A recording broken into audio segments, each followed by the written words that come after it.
Well, hello again, friends. Um, I wasn't going to make a video today, but I read this article in the New Yorker, Agnes Callard's Marriage of the Minds, and Agnes Callard is a philosopher, and she had a rather unconventional marriage or relationship after she fell in love with a guy that wasn't her husband. Then she divorced her husband, but it was amicable. And then her ex-husband and new husband and their new child, they all lived together. They cohabitated. And they got along.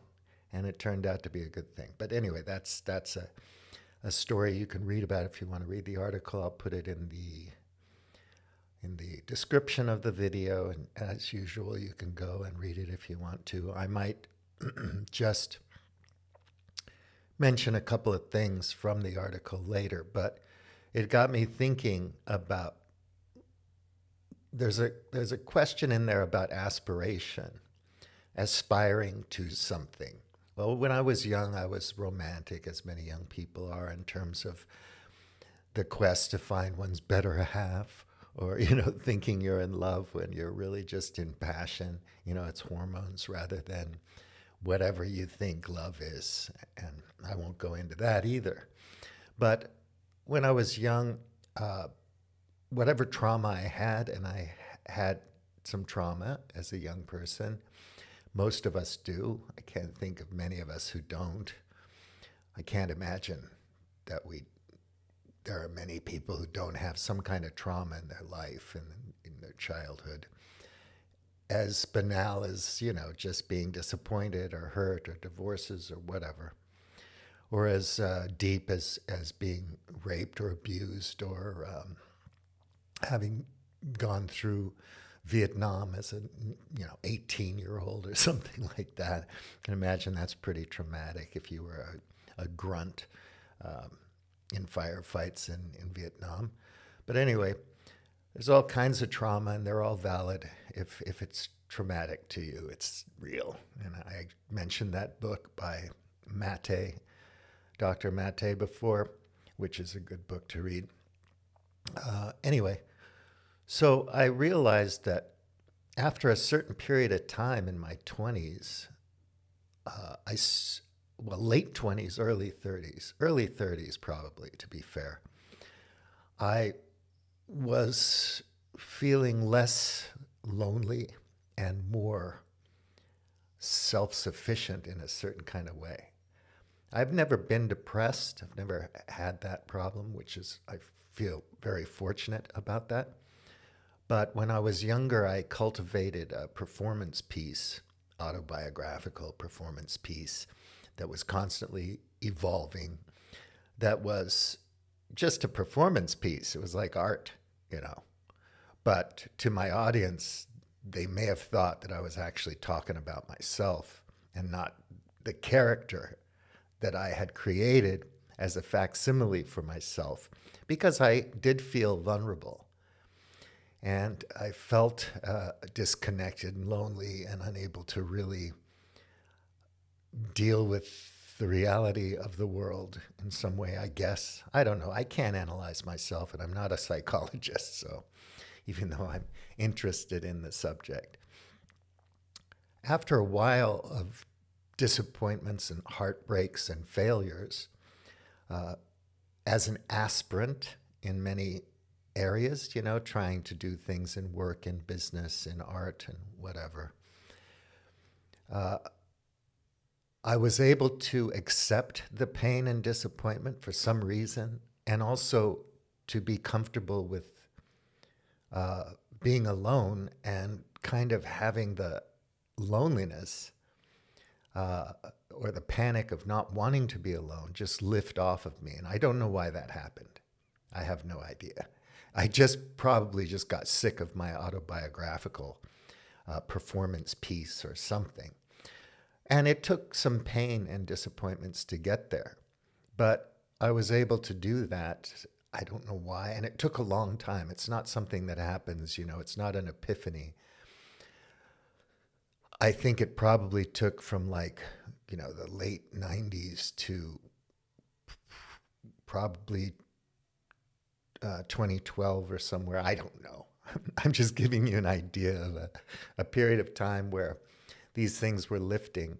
And at some point, I got very comfortable with being alone, not solitude per se, but an understanding that I'm never going to be that connected to anybody, that I'll always only have a few friends who actually are concerned about me and care for me. People that I'm simpatico with, that's another category perhaps. Maybe 20, 30 of those types of folks, maybe if I'm lucky, I don't know. You have 1,000 people on your Facebook or on your Facebook page, and those people aren't your friends, really. They're just there. You collected them somehow for some reason, like minds or whatever, common interests or something. But there's only like 2 or 3 people that actually give me the time of day, and I'm quite comfortable with that. I would love to have new friends or to connect with people, but it's not I don't worry about it. And during COVID, I was fine. Lockdown was great. I didn't care. I have plenty of things to read, and I can take walks and exercise and do things that I like to do, and it's all fine. It's tough to go to work and feel disconnected and alienated and surrounded by people who seem to be happy, But after a while, I didn't care about that. I can't look into somebody else's mind and heart and understand who they are. If a person's extremely generous with me, they might share their ideas and thoughts and feelings with me in a conversation at some point. And maybe you have a deep, long, interesting conversation with somebody, and you kind of get their theory of mind. You kind of feel connected on a deeper level. You can develop trust, a loving demeanor in the sense that you're considerate, careful, compassionate, maybe empathetic towards another person. I don't consider those things weaknesses, so I'm not Nietzschean completely. I think those qualities can be good, but everybody is different. There's different kinds of people in the world. And some people really have to be competitive. They have to triumph. They have to win. They have to have more. They have to build more. They have to be seen. They have to be famous or whatever. And it motivates them. And a lot of these people do amazing things. I don't know why Van Gogh painted, he painted. I don't know why some poets write poetry or some people write long books. Why did Churchill write all those books while he was trying to be heroic and all that kind of stuff? An Übermensch. I don't know, but he somehow did it. Very productive guy. Hard to believe, And of course, I can't put myself in the mind or language of the 19th century, even though I read 19th century books. It's different. I have to struggle with it.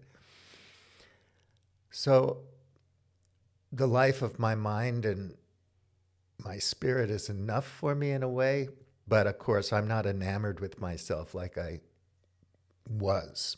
We're all more vain when we're young, I think, to varying degrees.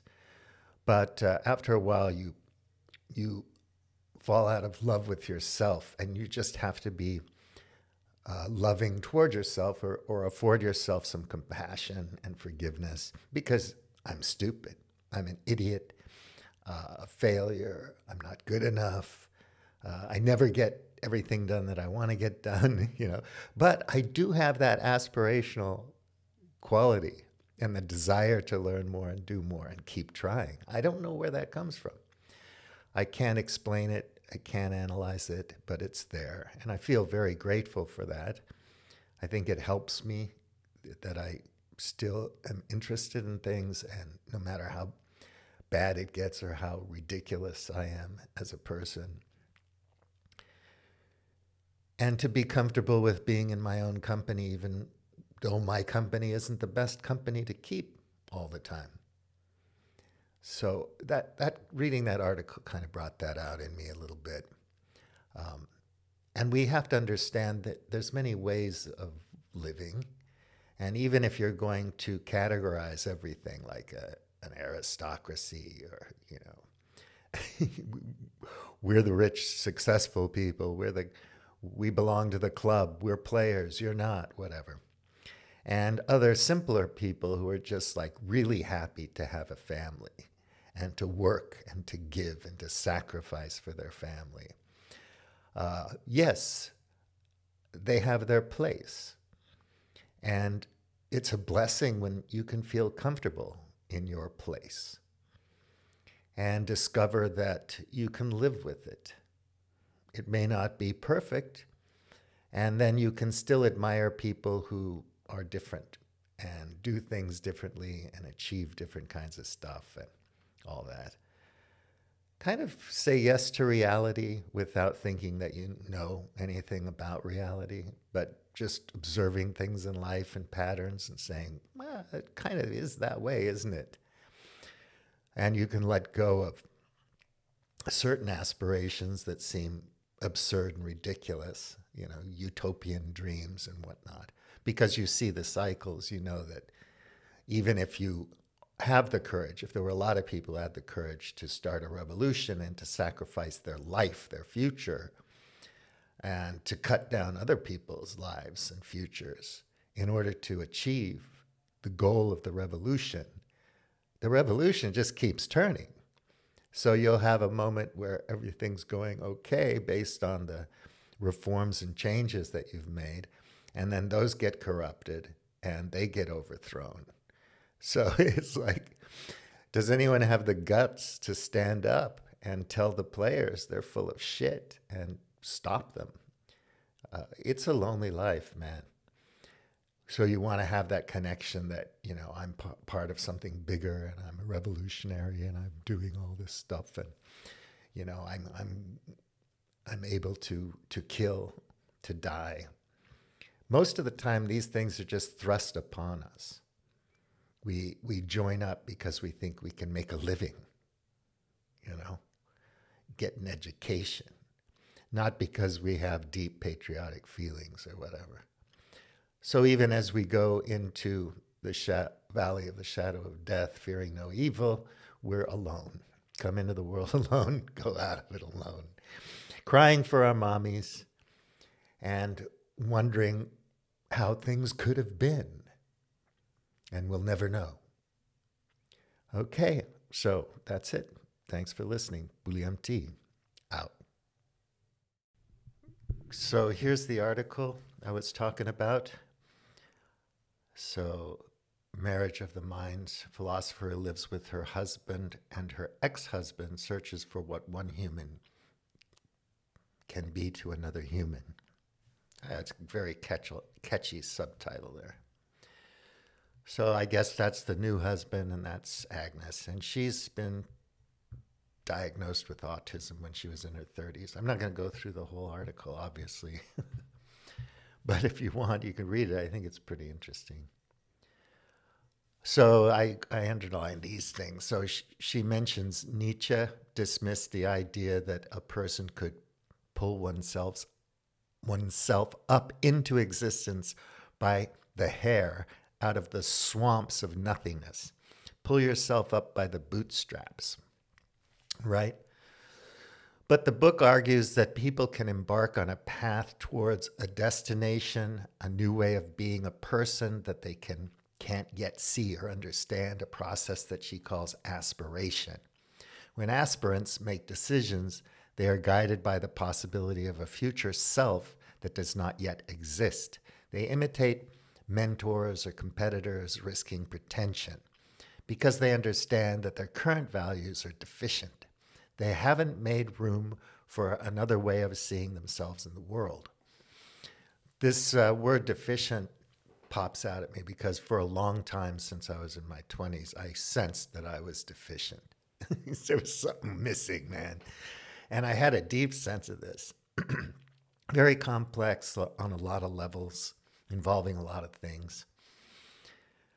And, you do aspire, you have role models, and you try to kind of model yourself after, aspire to be, try to achieve something. And maybe it's just not in the cards for you, or whatever. But she goes on, this quote, "What we had was an imperfect vision of something, but it pretended to be clear." I love that. Imperfect vision that pretended to be clear. And there's this beautiful pretense about people. If you're not pretentious, then you're deficient also. Most people, continuing with her quote, most people, myself included, would have met the realization with the thought, how could I have stepped into this with such naivete, with such childish blindness? But her instinct was to trust that initial experience. That's an interesting thing. I think most of the time we're fairly naive unless we have expertise in something or a lot of experience in something. But we want to, it is important to trust that intuitive feeling, that the experience is necessary or meaningful. So I don't know why, let me see, Agnes never assumed that those social conventions inherently made sense. This is another thing that popped out at me because I was always wondering, why do we have to behave like this? Is there some almost scientific, psychological reason for it, neurological, sociological, whatever, reason for us to behave like this? If you look at cultural anthropology, and you look across cultures, how different are they really from us? So Japanese people versus Western people, Western civilization, Greco-Roman, Christian, that kind of thing. And yeah, they're very different, and you can see it in the language, and yet we're all human. This is something that is equal about us. We're people, we're human beings, Homo sapiens. Nothing else is there equality, I think, in society. But what I believe and what I care for is just giving people the opportunity to achieve an experience and do something. I don't believe it's good to just accept the cast or your fate.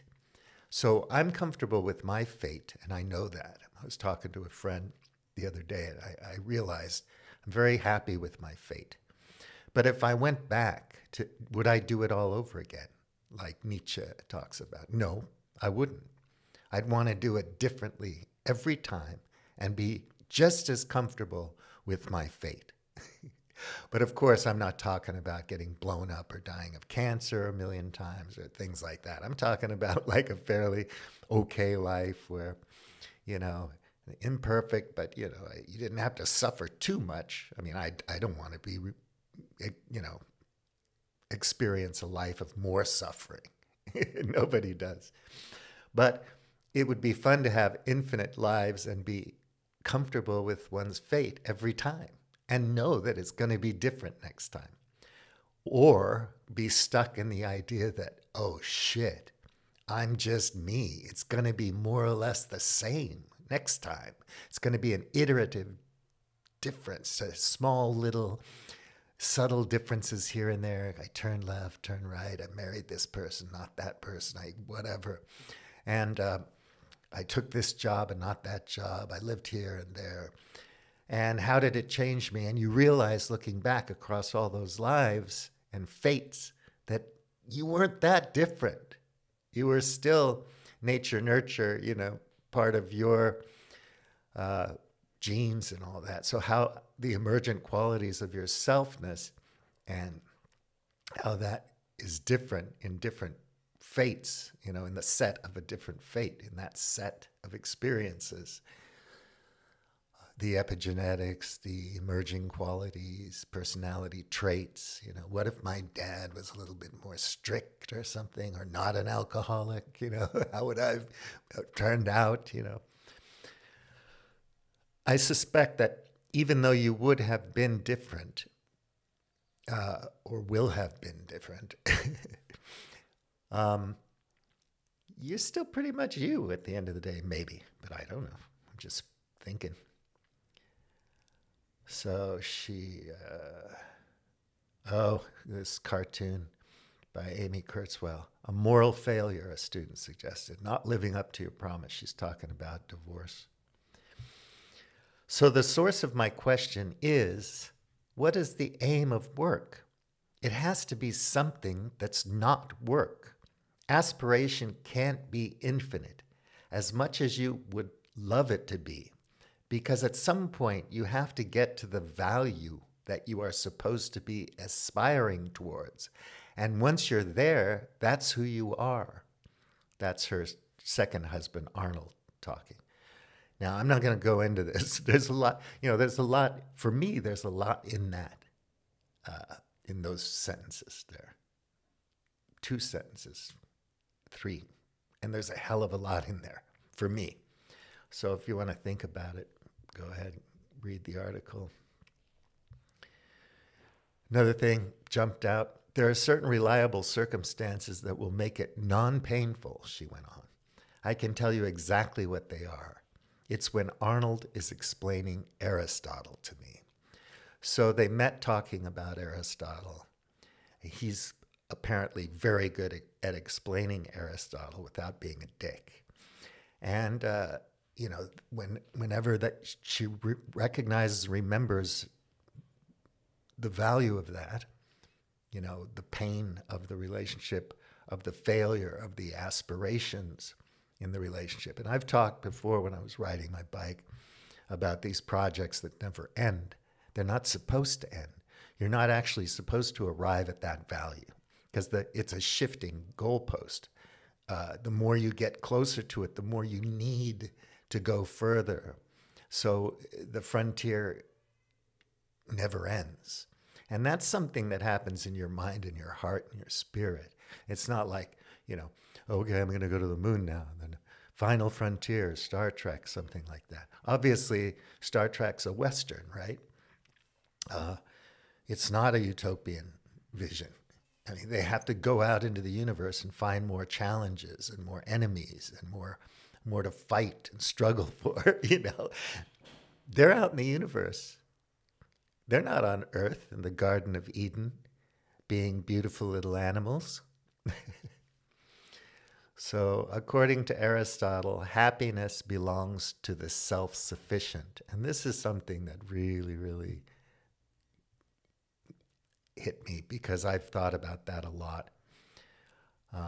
When you do arrive at that moment where you realize that you're self-sufficient, and that can be in any way, because all of us are different. But yes, I'm okay with that. It does feel kind of happy. So this is another one that I thought was nice. Marriage is a preparation for divorce. And you can just change marriage and divorce to other words, nouns or whatever, and you can come up with all kinds of wisdom. This is a preparation for that. When Socrates says that philosophy is preparation for death, he's very clear that he doesn't mean you're supposed to commit suicide. It's just that there's some way in which philosophy could stand up to the task of making you be able to deal with death when it comes. So Agnes goes on, the corresponding claim would be that somehow the project of marriage would make you capable of being alone. Now, this is interesting because all the disappointments I've had, the heartbreaks, the trauma, it's prepared me for being self-sufficient, for being alone and not feeling bad about it, not feeling lonely, not feeling sad about it. Okay, so many things get let go of, she wrote, rather than really resolved. And that's another thing. I've always felt that for years, decades. I'm going to have to let this go. this will never be resolved. I'm going to have to move on from this. I'm never going to figure it out. So then she says at the end, no thanks, I'd rather keep working and searching and striving. All of it just totally made sense to me. I get where she's coming from, even though we're vastly different experiences and people. But it made a lot of sense to me. So I hope that was interesting for you, and take good care. Have a good day. Bye-bye.